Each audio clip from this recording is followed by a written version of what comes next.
Hello students, I am Pradeep Singh, your political science teacher. आज जो हम क्वेश्चन करने वाले हैं, टॉपिक करने वाले हैं, बहुत इंपॉर्टेंट टॉपिक है ऑफ क्लास +2 पॉलिटिकल साइंस। ये +2 क्लास के लिए तो इंपॉर्टेंट है ही, उसी के साथ इन फ्यूचर आप कोई भी एग्जाम देते हो, कोई भी क्लरिकल का एग्जाम देते हो, कोई भी हायर लेवल का एग्जाम देते हो, एंट्रेंस टेस्ट देते हो, UNO topic is very important. Definitely इसमें से क्वेश्चन आते हैं, तो इसको ध्यान से करना।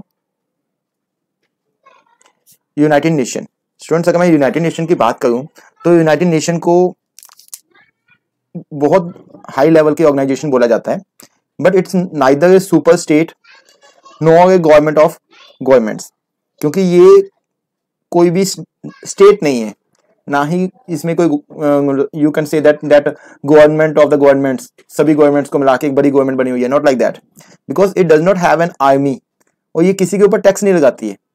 गवर्नमेंट का काम तो यही होता है, टैक्स लगाना, वहां से इनकम लेना और बाकी जो जनता है उनके वेलफेयर के लिए काम करना, बट ये ऑर्गेनाइजेशन वैसी नहीं है। It depend upon the political will of the member states. जितनी भी इसकी मेंबर स्टेट्स होती हैं उनकी विल के अकॉर्डिंग ही काम किया जाता है। Let's start. अगर हम बात करें इसके थोड़े से फैक्ट्स की बात करें तो इसकी जो फॉर्मेशन हुई थी that is after the second world war, क्योंकि सेकेंड वर्ल्ड वॉर में बहुत ज्यादा डिस्ट्रॉय हो गया था। इससे पहले जो बनी थी organisation after the first world war, league of nations, उसको ही आगे UNO is the successor of that. ठीक है, ये उसी की ही सक्सेसर है, उसी को जोड़ के बनाया गया आगे यूएनओ। ठीक है, क्योंकि वो जो लीग ऑफ नेशन थी उनका जो वर्क था दैट इज नॉट इफेक्टिव, कि वो सेकेंड वर्ल्ड वॉर को नहीं रोक पाए।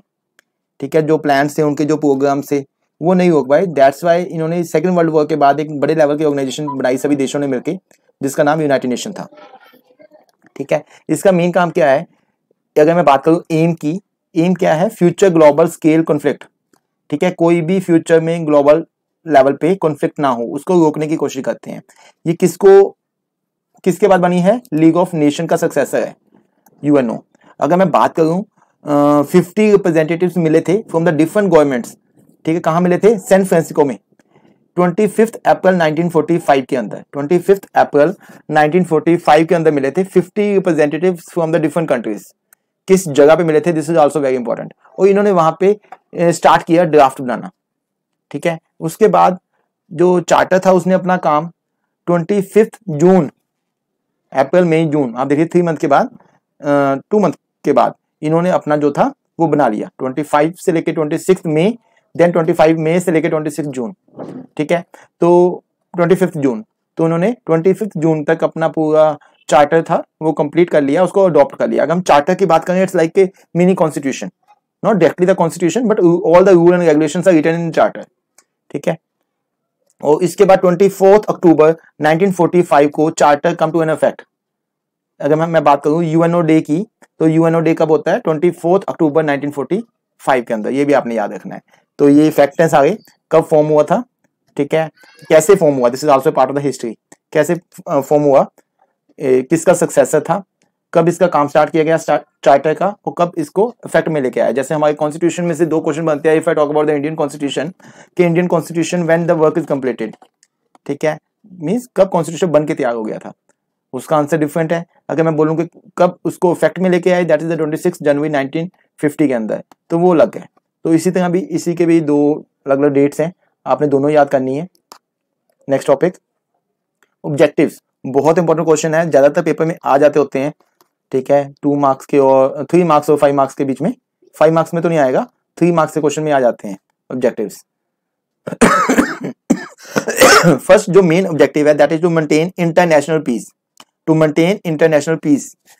सेकंड वन, इंटरनेशनल सिक्योरिटी, सभी कंट्री जितने भी मेंबर्स हैं उनको सिक्योरिटी प्रोवाइड करवाना। प्रोटेक्टिंग ह्यूमन राइट्स, क्योंकि बहुत टाइम पे ये होता है कि जो कंट्रीज हैं वो अपनी लैंड को एक्सपेंड करने के लिए या डिफरेंट कंट्रीज के साथ कॉन्फ्लिक्ट होने के कारण जो ह्यूमन राइट्स हैं वो नहीं मिल पाते, तो उसको प्रोटेक्ट करने का काम यूनाइटेड नेशन का है। अब होल्डिंग इंटरनेशनल लॉ, जो इंटरनेशनल लॉ है उनको आगे लेके आना, उनको ध्यान रखना उसका। देन जो ह्यूमैनिटेरियन बेस पे जो एड्स प्रोवाइड होनी चाहिए उनको डिलीवर करना। Promoting sustainable development, this is very important. Sustainable development होता है use the resources in such a way so that we can protect these resources for the future development, future generation also. हम अपने जो हमारे पास resources हैं उनको इस तरह से यूज करें कि अपनी फ्यूचर जनरेशन के लिए जो रिसोर्सेज हैं उनको बचा के रखा जा सके। तो यूनाइटेड नेशन जो है उसको ऑलवेज प्रमोट करता है, वो कहते हैं ऐसी डेवलपमेंट करो जिससे जो रिसोर्सेज हैं वो डिस्ट्रॉय ना हो, ठीक है। और at the time of the foundation, ठीक है, 51 मेंबर्स से इसके, अगर मैं 1945 की बात करूं तो 1945 में 51 मेंबर थे और इंडिया भी उसमें से एक था, ठीक है। अगर मैं बात करूं कि 2011 की तो 193 मेंबर्स हैं, ठीक है, ये आपने याद करना है। अगर मैं स्ट्रक्चर की बात करूं तो स्ट्रक्चर में क्या है बेटा कि टोटल 5 पार्ट्स हैं आपके, 6 स्ट्रक्चर में आते हैं। फर्स्ट है the general assembly. General assembly you can say that the main place for the deliberation, for the deliberation, deliberative body है। It mean that to discuss the things, सभी जितने भी 193 मेंबर्स हैं वो इसके मेंबर होते हैं, लाइक ए पार्लियामेंट है ये यूएनओ का, यहाँ पे सभी इकट्ठे होते हैं, अपनी राय देते हैं, उनको सभी को चांस दिया जाता है बोलने का ऑन द डिफरेंट इश्यूज, ठीक है। वो हर कंट्री की तरफ से एक एक मेंबर जाता है, member you can say that representative, जो वहां पे जाके रहता है। एंड एवरी कंट्री हैव और एवरी स्टेट हैव 1 वोट,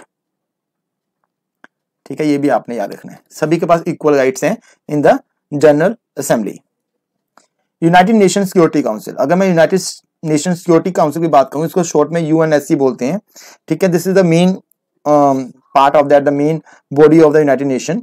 इसके 15 मेंबर हैं, जिसमें से 5 परमानेंट मेंबर हैं और 10 टेम्परेरी मेंबर्स हैं। एंड हर मेंबर के पास एक वोट है, बट जो 5 परमानेंट मेंबर्स हैं उनके पास वीटो पावर भी है, याद रखना है। जो 10 मेंबर्स हैं उनके पास अपनी अपनी वोट है एक, ठीक है। इनका मेन जो भी ये काम करते हैं according to the you can say that the welfare of the other states also, जो बाकी मेंबर्स हैं उनकी सेफ्टी को ध्यान में रखते हुए कोई भी डिसीजन लिया जाता है। ये है आपका United Nation Security Council. Main इसका जो काम है वो है सिक्योरिटी प्रोवाइड करना to all the members countries. Economic and social council, very important. जितने भी आपके वर्ल्ड लेवल पे इकोनॉमिक, सोशल या एनवायरमेंटल चैलेंजेस आते हैं, जैसे क्लाइमेट चेंज है, ठीक है, ये इस तरह के हर तरह के जितने भी चैलेंजेस होते हैं उन सभी को यहाँ पे डिस्कस किया जाता है। इकोनॉमिक एंड सोशल काउंसिल के अंदर डिबेट की जाती है और इसको किस तरह से हम ओवरकम कर सकते हैं उसके लिए अपने अपने सजेशन रिकमेंड किए जाते हैं, ठीक है। नेक्स्ट जो है international court of justice. International court of justice U can say that the world court, ठीक है। जितने भी डिस्प्यूट्स होते हैं between the states, here I am talking about the country. States को बेटा कंट्री बोला जाता है।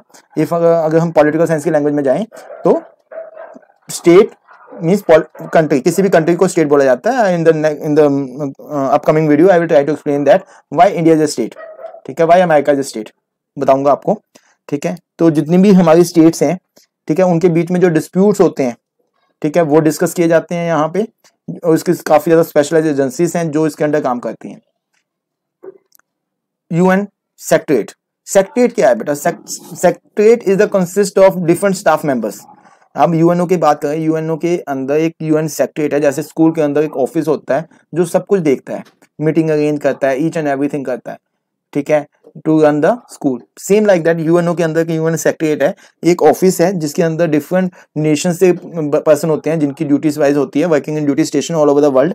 और इसके अंदर मेन काम क्या है? डे टू डे वर्क के लिए, ऑर्गेनाइजेशन के लिए जो भी काम होते हैं, जितनी भी सर्विसेज प्रोवाइड करवानी होती हैं, all the work done by the UN secretariat. Trusteeship council. बेटा ट्रस्टीशिप काउंसिल का क्या है? अगर मैं बोलूं इसकी एस्टेब्लिशमेंट की, तो एस्टेब्लिशमेंट के इसको क्यों स्टार्ट किया गया था? इसको स्टार्ट किया था कि जब यूएनओ बना था तो 11 कंट्रीज मेंबर्स ऐसे थे जिनके पास फुल सेल्फ गवर्नमेंट नहीं थी, इंडिपेंडेंट गवर्नमेंट नहीं थी। उनको इंडिपेंडेंट दिलवाने के लिए इन्होंने एक ट्रस्टीशिप काउंसिल खोला, ठीक है, to provide international supervision of the 11 trust territories and to make sure that the adequate steps were taken to prepare the territory for the self government of independence. कि जितनी भी इन कंट्री के अंदर self government या independence provide करवाने के लिए इन्होंने काम किया था, बट इन 1 नवंबर 1994 के अंदर इसको सस्पेंड कर दिया गया, क्योंकि जितनी भी 11 कंट्रीज इन्होंने रखी हुई थी वो सभी के अंदर इंडिपेंडेंट गवर्नमेंट स्टार्ट हो गई थी, तो उसके पास इनका कोई काम नहीं था, तो दैट्स वाई इसको सस्पेंड कर दिया गया। इन फ्यूचर अगर लगेगा इनको तो इसको दोबारा से कंटिन्यू किया जा सकता है। तो स्टूडेंट्स, ये आपका टॉपिक है। हमने 3 टॉपिक्स किए हैं इसके अंदर। एक किया है general facts about the United Nation, जो सेकंड टॉपिक किया है वो किया है हमने objectives, this is also very important. Third one we have discuss about the structure, ठीक है, ये 6 पार्ट्स हैं, ये सारे भी किए हैं। And thanks for watching.